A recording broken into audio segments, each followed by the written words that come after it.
no poder abrazarlos, not being able to hug them, kiss them, play with them.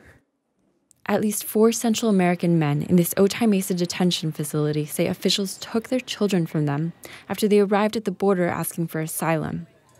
Immigration and Customs Enforcement says the agency separated the children for their safety because smugglers often paired children with non-parents. The agency says the men didn't have enough documentary proof that they were the fathers, and that officials are trying to verify familial relationships through the consulates. But Jose Demar Fuentes says he gave customs officials at the port of entry his son's original birth certificate and his Salvadoran ID. KPBS has seen copies of those documents.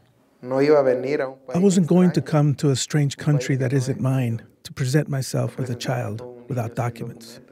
Immigration officials sent his 1-year-old son Mateo to an Office of Refugee Resettlement facility in Texas, more than 1,500 miles away.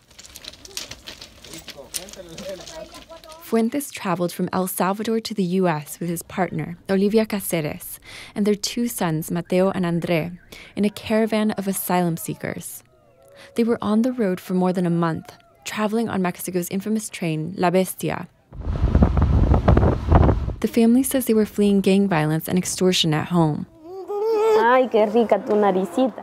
We visited Fuentes' partner, Olivia, at a migrant shelter in Mexico, where she's staying with André until she learns more about what's happening with Mateo. This is the first document they give us in the hospital, so I kept it. He had the original birth certificate of the boy. She says the family split up in northern Mexico because they were in a rush to get Mateo to the border. The boy was weak and dehydrated after weeks of traveling. The couple didn't have enough money for the 4 of them to get to the border right away. The priority was always Mateo, his health. Andre is older. He says, "Mommy, Mommy, don't go, Mommy." Mateo is fine with his dad. The couple thought there was no way Fuentes would be separated from Mateo if he came alone with the boy. But they were wrong. Leah Chavarria is an immigration attorney. She says families seeking asylum are less likely to be released on parole under the Trump administration. Now what I see is a leaning toward detain, detain, detain, and if there's not a place to detain a father and a child, then they're going to detain them separately. Chavarria says family detention centers are currently focusing on women and children. She says the separation adds to the traumas of violence they're fleeing in Central America.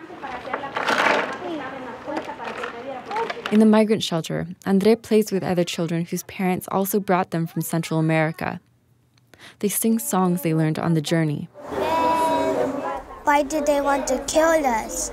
And we don't hope Latin America.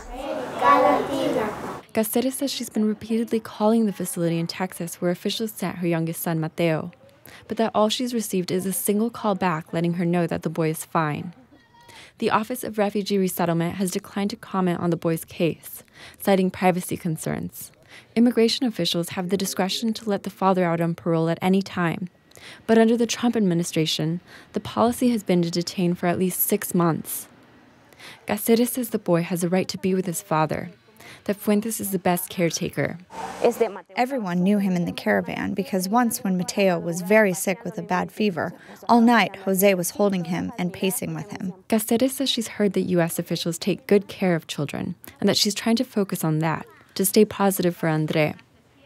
Back in the detention center, Fuentes says Cáceres tries to keep him calm over the phone. She gives me strength.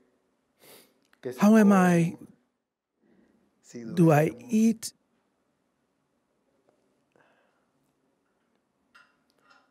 Do I sleep? To relax? That's everything is going to be fine. That Mateo is in good hands.